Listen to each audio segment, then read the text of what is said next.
Tonight, the residence of the president-elect, Trump Tower, is a fortress ringed by tight security, the center of an increasingly worrisome question.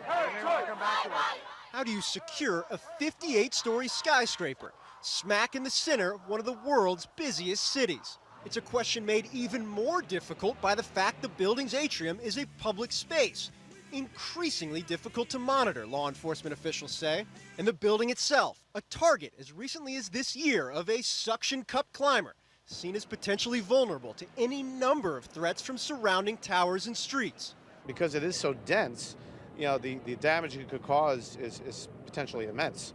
So they're going to have their work cut out for them here for quite some time. The FAA already moving to protect it from the air, issuing temporary flight restrictions that extend nearly 3,000 feet up and 2 nautical miles out.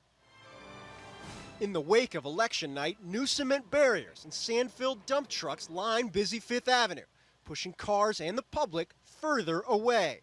Now, a Secret Service presence throughout the building and a regular presence of more than 100 NYPD officers surrounding the property. A debate between Secret Service and NYPD officials still ongoing over even more restrictive actions to take.